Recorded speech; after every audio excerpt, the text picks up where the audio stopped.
Salut, dans cette vidéo, je voudrais te parler avec toi de ce qu'est la gratification immédiate, le succès et la relation entre les deux. Je pense qu'on a tous déjà dit, on s'est tous déjà dit, je vais plutôt aller jouer aux jeux vidéo plutôt que de faire mes devoirs là, plutôt que de faire ma tâche importante, d'aller faire ma présentation pour demain.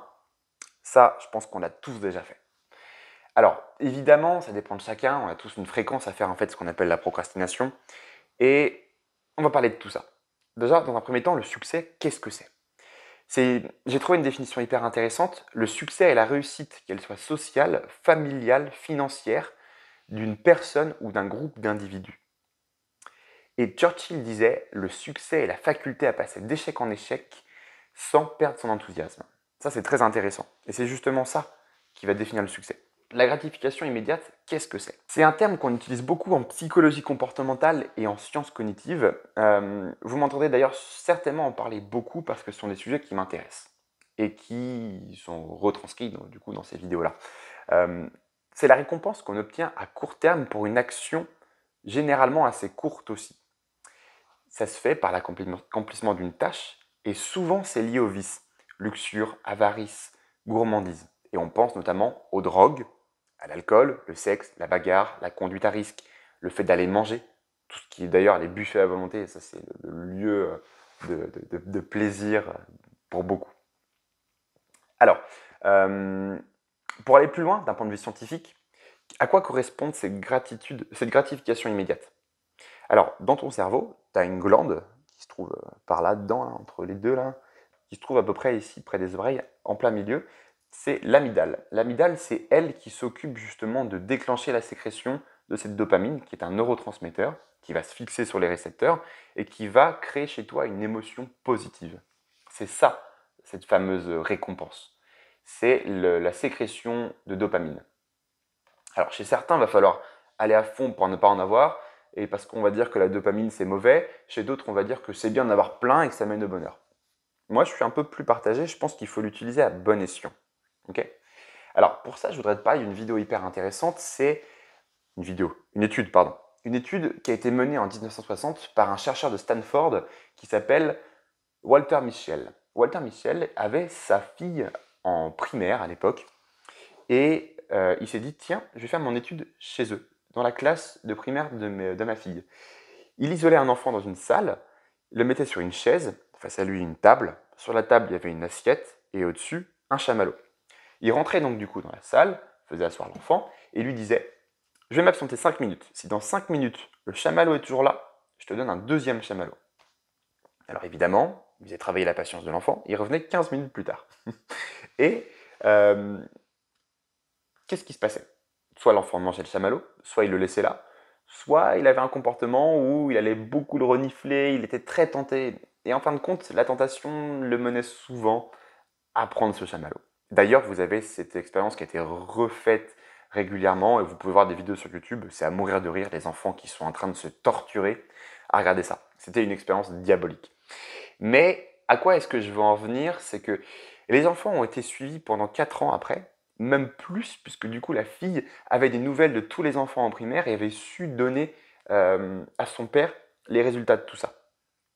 Et ce qui est très intéressant, c'est que durant l'adolescence, les enfants qui avaient su retarder la gratification immédiate et donc du coup repousser la tentation étaient meilleurs à l'école, moins stressés et moins anxieux que les autres, que ceux qui ont cédé. D'accord? Une fois adultes, les mêmes enfants qui avaient été disciplinés et n'avaient pas cédé à la tentation étaient en meilleure santé, avaient de meilleures relations sociales et des indices de masse corporelle beaucoup plus faibles. Ils étaient d'ailleurs moins susceptibles d'être obèses ou de céder à la tentation des substances addictives. Alors, nos compétences de maîtrise de soi commencent à se développer certainement lorsque on est très jeune, bien sûr, mais c'est déterminé par notre environnement en vieillissant. Ce qui veut dire que tu es beaucoup plus susceptible de céder à la tentation immédiate si, par exemple, tu as plein de cookies autour de toi. D'accord? C'est là où je veux en venir. Tout réside dans le fait de savoir, enfin, dans la vie, pour moi, tout réside dans le fait de savoir repousser la gratification immédiate pour arriver au succès.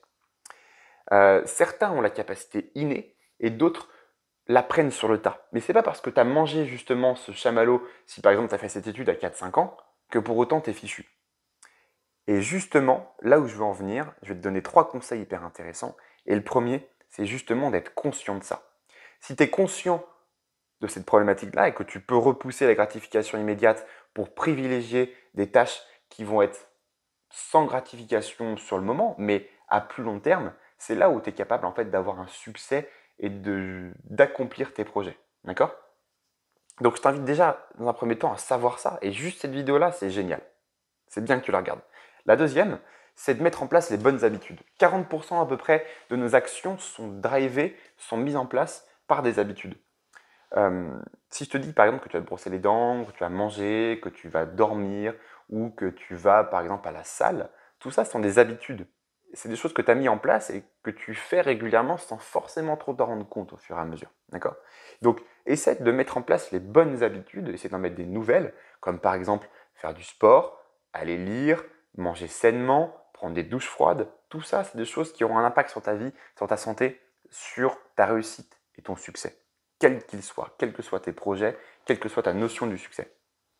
Ensuite, troisième point, essaie de te défaire des mauvaises habitudes. C'est bien de mettre des bonnes habitudes, mais c'est aussi bien de te défaire les mauvaises. Par exemple, si tu es habitué à prendre ton téléphone juste avant d'aller dormir pendant 1 heure pour ensuite aller au lit, bah là, tu as fait une grosse charge de dopamine, mais en plus, tu te prends de la lumière bleue dans les yeux, et du coup, pour dormir, c'est un calvaire. D'accord? Donc ça, ce sont des mauvaises habitudes. Essaye de te dire, bah dans ces cas-là, plutôt, je vais lire avant de dormir. Comme ça, tu vas pouvoir prendre ton bouquin. Et si tu lis de la fiction, tu vas pouvoir tout simplement t'évader et tu vas pouvoir t'endormir très tranquillement. Et tu verras qu'en fait, le temps à t'endormir il sera complètement différent. Bref, là, je t'ai donné déjà 3 points hyper importants. Je t'en donne un quatrième, c'est que j'ai préparé pour toi 9 petites vidéos avec les points les plus importants pour t'organiser et être productif. Déjà, ça, si tu peux les mettre en place, tu vas voir que tu vas gagner beaucoup plus en productivité. Tu seras bien organisé, bien évidemment, et tu pourras atteindre tes objectifs. D'accord? Donc ça complète plutôt pas mal cette vidéo. Je t'invite à cliquer juste en dessous dans la description. Voilà. J'espère que cette vidéo t'aura plu. Salut!